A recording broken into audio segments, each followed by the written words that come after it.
पिछले दिनों एक मुद्दे ने पूरे देश भर में हंगामा मचा रखा था। देश के युवा सड़क पर उतर आए और देश के युवा कहें कि वो लोग जो लगातार शिक्षा से जुड़े हुए हैं, यूनिवर्सिटी में पढ़ाई कर रहे हैं, वो सब एकजुट होकर सड़कों पर उतर आए और उसकी वजह से एक दबाव बना सरकार पे। सुप्रीम कोर्ट को फैसला देना पड़ा कि आखिरकार अभी इसको स्थगित किया जाए, अभी इसको रोका जाए, इस पर सुनवाई होगी और इसके बाद इस पर आगे विचार विमर्श करके सरकार को नोटिस दिया गया और सरकार इसके बाद इस पर जवाब देगी। मुद्दा था यूजीसी का। सड़कों पर जिस तरीके से युवाओं को उतरना पड़ा, उन युवाओं को जो पढ़ाई लिखाई कर रहे हैं उन युवाओं को उतरना पड़ा, उससे देश में, समाज में एक नया सवाल पैदा हो गया कि क्या अब छात्रों को भी अपनी जाति बतानी पड़ेगी, वो भी शिक्षा के लिए। और ऐसे ही और भी तमाम युवाओं के मुद्दे हैं जिन पर बातचीत करने के लिए आज हमारे साथ युवा मंच के राष्ट्रीय महासचिव शारदानंद सिंह जी मौजूद हैं हमारे इस कार्यक्रम में। शारदानंद जी, आपका बहुत बहुत स्वागत है। धन्यवाद। जिस तरीके से पूरे देश भर में हमने देखा कि वो छात्र जो पढ़ाई के लिए स्कूल कॉलेजेस में गए थे, यूनिवर्सिटी में पढ़ाई कर रहे थे, उनको उतरना पड़ा सड़कों पर। क्यों? क्योंकि अपने हक की लड़ाई उनको लड़नी थी। एक यूजीसी नाम का एक मुद्दा उनके बीच में फैला दिया गया और कहा गया कि अब आपको जाति के नाम पर भी इसमें बांटा जाएगा। किस तरीके से यूजीसी को देखते हैं, आपका क्या एंगल है इस पे? तो यूजीसी को समझने के लिए आपको पर्दे के पीछे जाना होगा। पर्दे के सामने तो वो चीज़ें दिख रही हैं जो दिखाया जा रहा है, जो ऊपर से सोची समझी रणनीति के हिसाब से काम हो रहा है। लेकिन जब पर्दा हटाइएगा तो उसके पीछे पूरी शिक्षा व्यवस्था को समझना पड़ेगा कि आखिर ये आया क्यों। यूजीसी का विषय इसलिए आया कि जो बच्चे सामान्य परिवार से, गांव, गरीब किसान मजदूरों के घर से निकल करके लखनऊ, बनारस या देश के अन्य कोनों में जाकर के सस्ती शिक्षा प्राप्त करते थे और क्वालिटी बेस्ड शिक्षा मिलती थी, अब उससे क्या होता है कि प्राइवेट संस्थानों की शिक्षा व्यवस्था प्रभावित होती है। जो प्राइवेट संस्थान ग्रेजुएशन की डिग्री कम से कम 2 से 3 लाख में देती है, सामान्य डिग्री जैसे बीए, बीकॉम, इस टाइप की डिग्री, वो वहाँ पर 10,000, 15,000 में आसानी से सामान्य परिवार के लोग प्राप्त कर लेते हैं।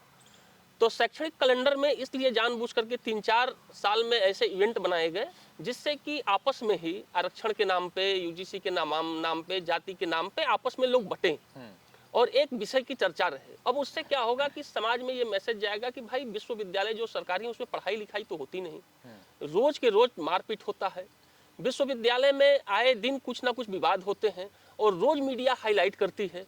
तो इससे समाज में ये असर पड़ेगा कि लोग अपने बच्चों को सरकारी विश्वविद्यालयों से निकाल करके प्राइवेट की तरफ भेजेंगे। अब उससे फायदा किसका है? उससे फायदा सीधा उन लोगों का है जिन लोगों के प्राइवेट विश्वविद्यालय में पैसे लगे हैं। और वो लोग कौन है ये सब जानते हैं। सरकारी विश्वविद्यालय ही सबसे बड़ा रोड़ा है प्राइवेट विश्वविद्यालयों के सामने, कि वहाँ पे छात्र इसलिए नहीं जाते कि महंगी फीस है और गुणवत्तापूर्ण शिक्षा भी नहीं है। लेकिन धीरे धीरे जैसे प्राथमिक विद्यालय को समाप्त किया गया वैसे ही अब विश्वविद्यालय की बारी है। विश्वविद्यालय में भी शिक्षकों की भर्ती नहीं हुई बहुत दिनों से, गेस्ट लेक्चरर बुला करके क्लास चलवाए जाते हैं। जो लड़के पीएचडी कर रहे हैं वो कहो एमए को पढ़ा दे, इस तरह से विश्वविद्यालय चलाए जा रहे हैं। यह बेहद चिंता का विषय है और सामान्य परिवार की आर्थिक संकट का एक नया रणनीति के द्वारा तैयार किया गया व्यवस्था है, जिससे कि आर्थिक रूप से जो सबल नहीं है सामान्य वर्ग के लोग, उनका अर्थव्यवस्था इसमें और टूटेगा। आप एक आंकड़ा लीजिए कि जो प्री नर्सरी से लेकर के 8वीं तक के स्कूलों में शिक्षा दिया जाता है, औसत दर्जे का शिक्षा भी 12 साढ़े 12 लाख रुपए खर्च होते हैं। लेकिन लोगों की इनकम पूरे साल की मिला दी जाए तो सरकार के हिसाब से 2.5 लाख रुपए है। हम उसे 3 लाख भी कर देते हैं तो 10 साल में 30 लाख कमाते हैं।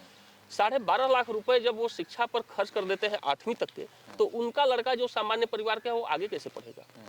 तो आगे की शिक्षा व्यवस्था यदि और सस्ती मिलेगी तो लोग तो फिर ग्रेजुएशन करेंगे, लोग जाएंगे धीरे धीरे हाई स्कूल इंटर के बाद की ग्रेजुएशन चालू कर ले। तो अब ग्रेजुएशन की शिक्षा महंगी कैसे? तो उसके लिए शैक्षणिक कैलेंडर में 3-4 विषय एक्स्ट्रा जोड़े जाते हैं कि आपस में सरफड़ुअल हो, जाति का विवाद हो। जब तक मध्यम वर्ग एकजुट रहेगा तब तक बड़े लोगों को संकट है। वंशवाद, पूंजीवाद, अवसरवाद के लिए सबसे बड़ा संकट है कि मध्यम वर्ग एकजुट है। मध्यम वर्ग टूटेगा तभी लूटेगा, बिना टूटे मध्यम वर्ग को कोई लूट नहीं सकता। जिस समय मध्यम वर्ग ये जागरूक हो जाएगा कि आखिर शैक्षणिक माहौल में ये सारे विषय क्यों लाए जाते हैं, और लाए भी गए तो 2-3 दिन में समाप्त हो गए, कोर्ट ने ले लिया, तो ये उस समय कहाँ लोग थे जिस समय की ये विषय आ रहा था? क्या लोग पढ़े नहीं थे? क्या लोग देखे नहीं थे? क्या परिणाम नहीं जानते थे? सब कुछ सबको पता था, लेकिन समाज को बांटने की व्यवस्था की गई थी। अब इसमें यूजीसी में ही एक और ये क्लॉज जोड़ा गया कि एक नियुक्त किया जाएगा ऐसा व्यक्ति जो पूरे संस्थान में टहले के घूमेगा, और अगर कोई दो छात्र हैं आपस में, मान लीजिए कि एक सामान्य वर्ग का है, एक एससी एसटी है, और आपस में उनकी कन्वर्सेशन ऐसी है जिससे कहीं ना कहीं थोड़ा सा गहमा गहमी है, तो वो इस चीज़ को नोटिस करेगा और उसके आधार पर वो एक्शन ले सकता है। तो क्या आपको लगता है कि इस तरीके का अगर ये चीज़ें इस तरह लागू हो जाती हैं शैक्षणिक संस्थानों में, तो जो छात्र अभी मित्र भाव से एक दूसरे को कुछ भी कह देते हैं, हंसी मजाक कर लेते हैं, तो फिर ये कहाँ बचेगा? फिर तो ये पूरी तरीके से खत्म हो जाएगा। नहीं, बिल्कुल आपका ये गणना तो सही है कि ये एक जातिवाद के हिसाब से है, लेकिन मेरा स्पष्ट नजरिया ये है कि इसमें जातिवाद से ज्यादा आर्थिक मोर्चों पर लड़ाई है। आखिर वो ऐसा करेंगे नहीं, आपस में लोग लड़ेंगे नहीं, तो प्राइवेट वाले कैसे बताएंगे कि देखिए हमारे यहाँ कोई लड़ाई झगड़ा नहीं होता, डिसिप्लिन पूरा मेंटेन है, क्लासें टाइम से चलती हैं, परीक्षाएं समय से होती हैं और रिजल्ट समय से आता है। तो उनको कहने के लिए कुछ चाहिए। तो सरकारी विश्वविद्यालयों की शिक्षा व्यवस्था को ऐसा ध्वस्त करो कि टाइम से क्लासेस ना हो, शिक्षक ना हो, और कहीं ना कहीं ये दिखाया जाए कि इस व्यवस्था में पढ़ाई लिखाई संभव नहीं है, तो वो लोग जाएंगे प्राइवेट में, तो प्राइवेट में होगा उनका आर्थिक शोषण। तो जो लोग आज तक अपने आने वाली पीढ़ियों को विरासत में कुछ जमीनें, कुछ गहने, कुछ पूंजी दे के जाते थे, वो आने वाली पीढ़ियों को अपने विरासत में केवल कर्ज देके जाएंगे। 10वीं तक पढ़ाने में 12.5 लाख रुपए लग जाएंगे, 8वीं तक, 10वीं तक तो जाते जाते 12वीं तक तो मान के चलिए कम से कम 20 से 22 लाख औसत दर्जे में लगेगा प्राइवेट में। और इस समय के साथ ये आंकड़ा बढ़ भी सकता है पैसे का, क्योंकि जैसे जैसे महंगाई बढ़ेगी, बढ़ेगा इसका, और वो आंकड़ा बढ़ेगा तो 10वीं से आगे कोई पढ़ नहीं पाएगा। 10वीं तो बड़ी चीज है, 8वीं से आगे कोई नहीं पढ़ा पाएगा। प्राइवेट का ये हाल है 8वीं तक। और आप जिनसे कंपटीशन करना चाहते हैं कि उनके लड़के से हमारा कंपटीशन हो जाए, तो उनके लड़के आप फीस देंगे महीने का 1000 रुपये, उनका लड़का महीने का 10,000, 20,000, 50,000 देता है, तो आपका कंपटीशन कहाँ है? और आप भारत में कंपटीशन करेंगे, उनका लड़का विदेश चला गया, उनको क्या मतलब है यहाँ से? यहाँ पे यूनिवर्सिटी चले ना चले। जब व्यवस्था सिस्टम कैसे चलता है, जब बड़े लोगों के लड़के उसमें इन्वॉल्व होते हैं, उसमें पढ़ने जाते हैं, तब उनको भी लगता है कि ये व्यवस्था सही चलनी चाहिए, सही पैटर्न पे काम होना चाहिए, शैक्षणिक सत्र इस तरह से चलना चाहिए। भाई बड़े लोगों के लड़के तो मास्टर बनने जा नहीं रहे, तो नियुक्तियां 5 साल पे निकालो, क्या फर्क पड़ता है? बड़े लोगों के लड़के तो दरोगा सिपाही में भर्ती नहीं हो रहे, नियुक्तियां 5 साल 10 साल पे निकालो, क्या फर्क पड़ता है? कितने लोग ओवरेज हो जाएंगे, उनको कोई फर्क पड़ता है? लेकिन जब बड़े लोगों के लड़के इसमें इन्वॉल्व होते तो क्या होता? बड़े लोगों के लड़के आईएएस का एग्जाम देते हैं तो टाइम पे होता है कि नहीं? यूपीएससी एग्जाम टाइम से कराते हैं कि नहीं? रिजल्ट टाइम पे आउट होता है कि नहीं? लेकिन तब उत्तर प्रदेश लोकसभा आयोग की बात की जाए तो टाइम से होता है, क्योंकि उसमें लोग छटने लगते हैं। और छोटी नौकरियों की बात कर लीजिए, उसमें लोग भरते ही नहीं फार्म। अब लेखपाल का फार्म कौन भरेगा? मध्यम वर्गीय परिवार। शिक्षक का फार्म कौन भरेगा? मध्यम वर्गीय परिवार।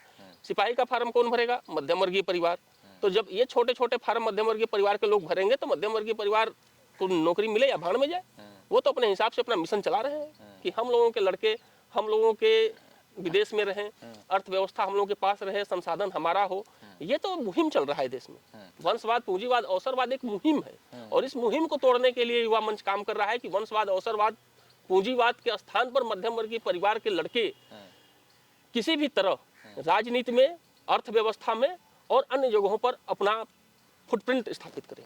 लेकिन इस वंशवाद के नेक्सस को कैसे तोड़ेंगे? क्योंकि सपा मुखिया से जब ये सवाल पूछा जाता है मीडिया के द्वारा कि आप वंशवाद के नाम पे ही अपने घर के ही लोगों को आप टिकट देते हैं, तो इसके जवाब में कहते हैं कि जो लोग ये सवाल पूछ रहे हैं अपने वंश को बढ़ाएं और अपने वंश के लोगों को टिकट दें, अपने वंश के लोगों को नौकरी दें। जो जिस क्षेत्र में काम कर रहा है वो उसी क्षेत्र में तो अपने वंश को आगे बढ़ाने की कोशिश करेगा। तो फिर ये नेक्सस कैसे टूटेगा जब सरकार को चलाने वाले लोग ही ऐसी बातें कर रहे हैं? तो वो तो बात भी सही कहे हैं, और हम चाहते हैं कि मध्यम वर्ग के जितने युवा हैं वो इस बातों को सुने और आत्मसात करें।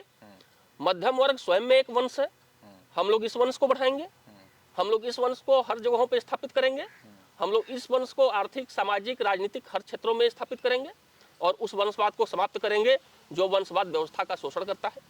हम लोग उस वंशवाद को स्थापित करेंगे जो व्यवस्था का पोषण करेगा।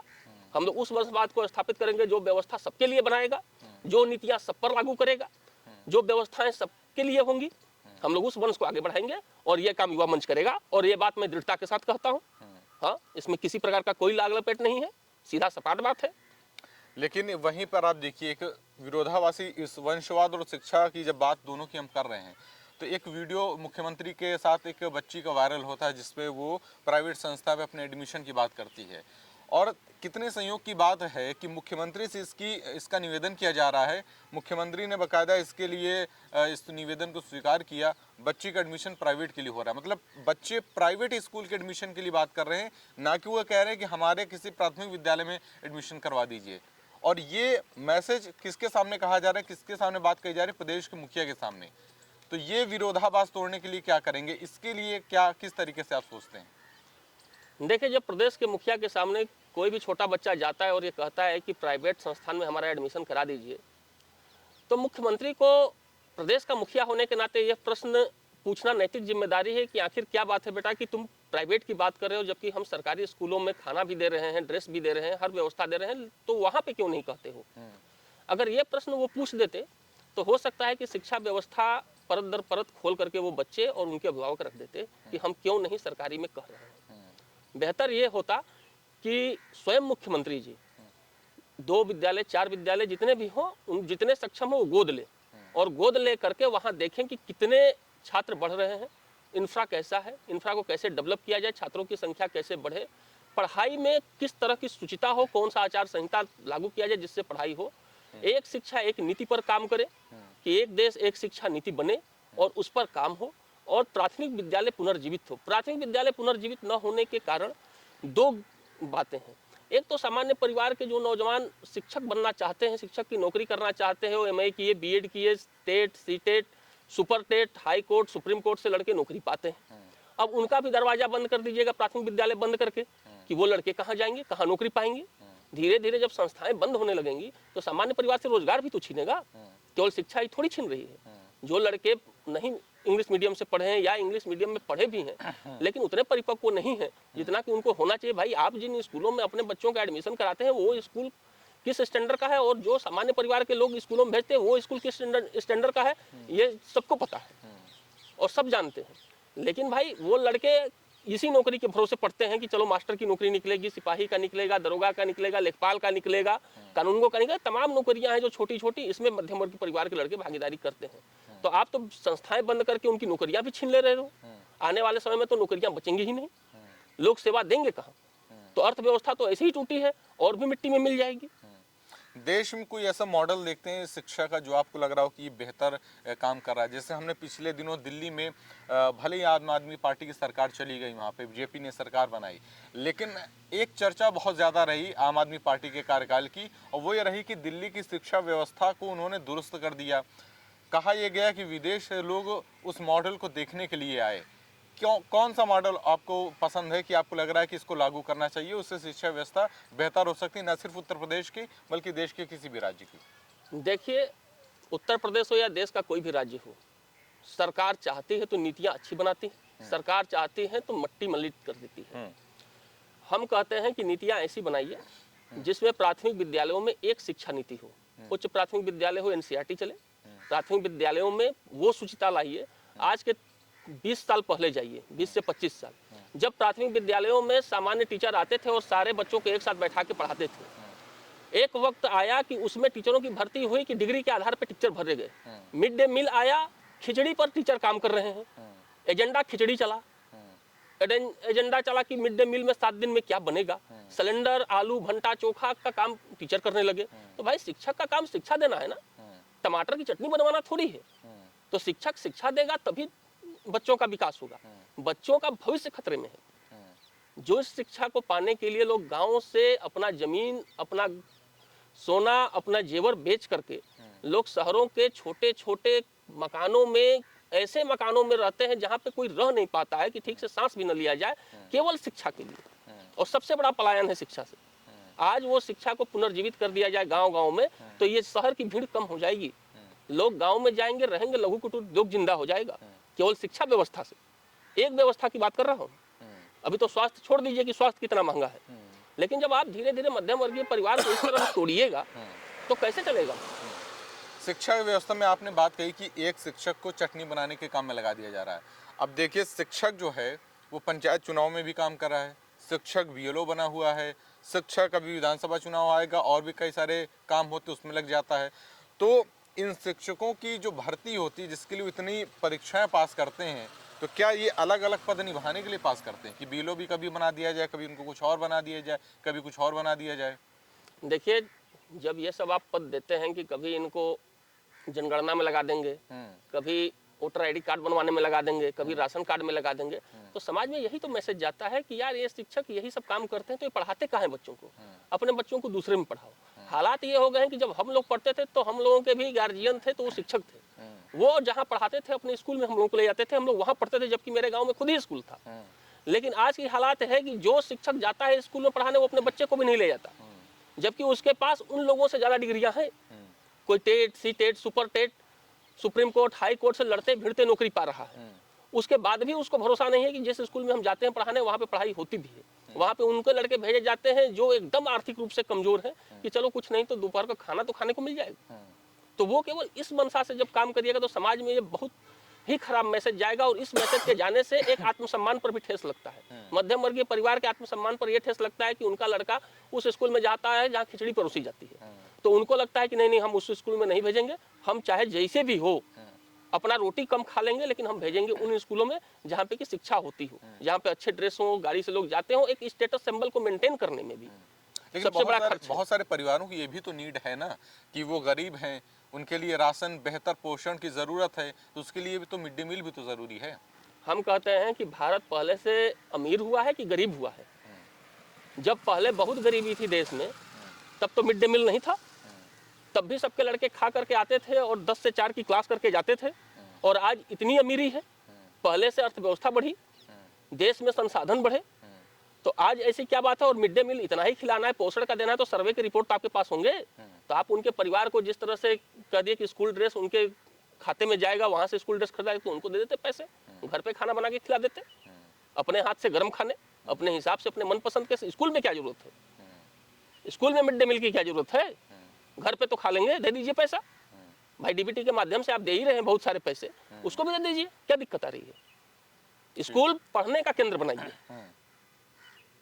यानी कि स्कूलों में मिड डे मील जैसी व्यवस्था को खत्म कर देना चाहिए, उसकी जगह वो पैसा जो है उनके अकाउंट में दिया जाना चाहिए। बिल्कुल, जो असमर्थ लोग हैं, उनको खाने में दिक्कत है, कपड़े में दिक्कत है, तो ठीक है, उनके खाते में पैसा दे दीजिए, उनके गार्जियन के बच्चे को बता दीजिए कि भाई उनके खाते में पैसा गया है, वो उनके खाने का प्रबंध करेंगे।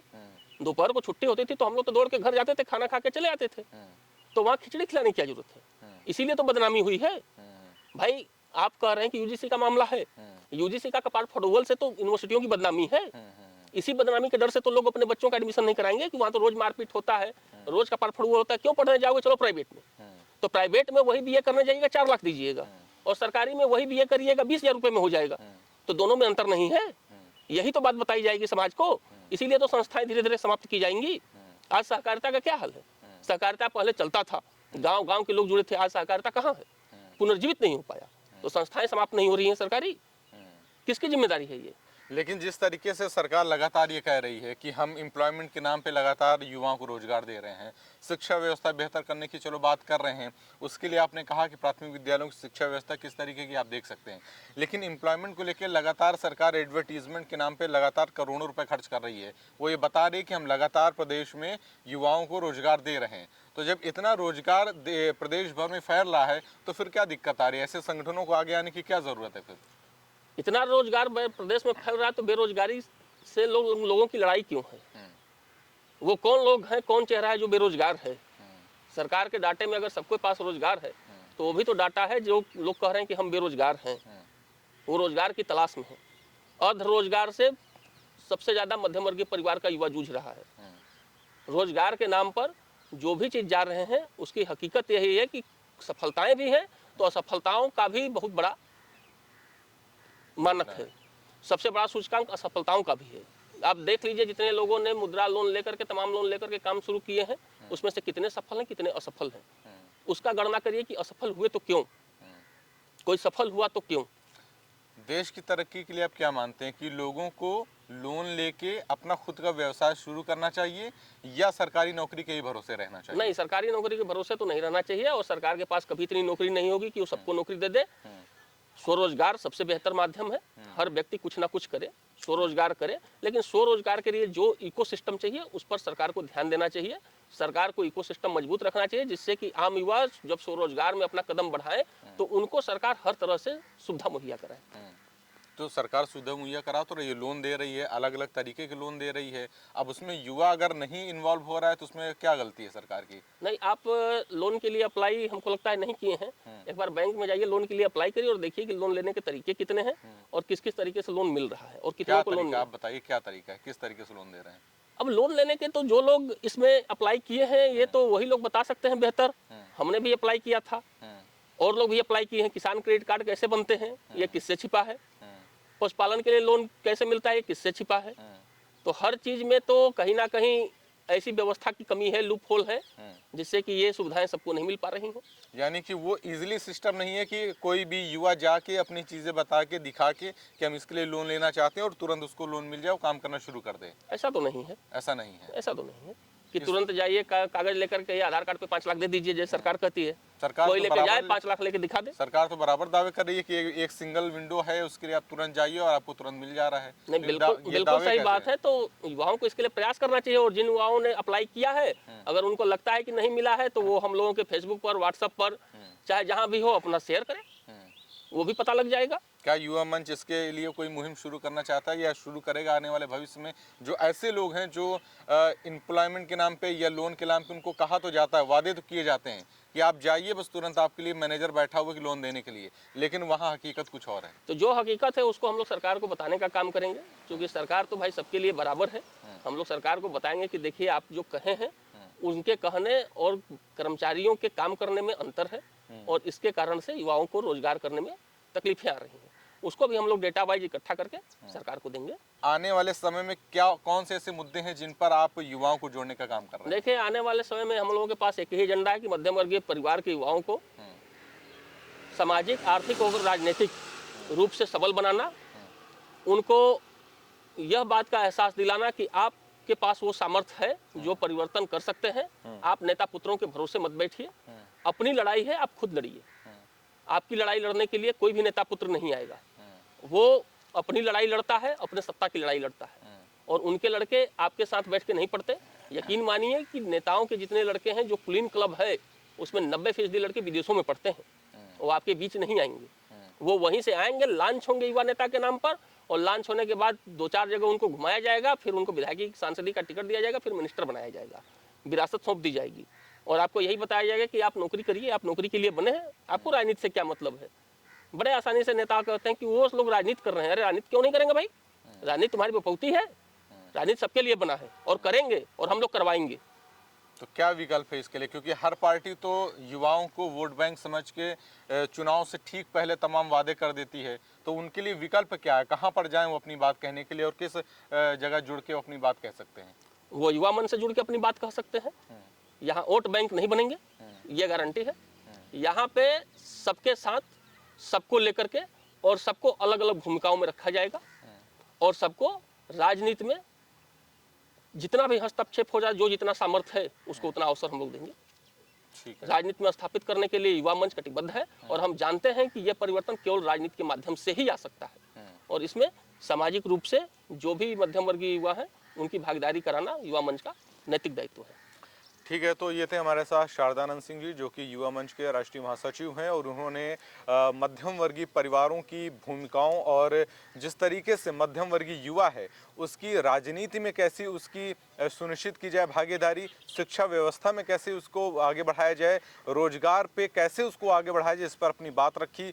आप लोगों की इस विषय पर, इस मुद्दे पर क्या राय है, हमें कमेंट बॉक्स में ज़रूर बताएं और ऐसे ही देखते रहें 9 टीवी।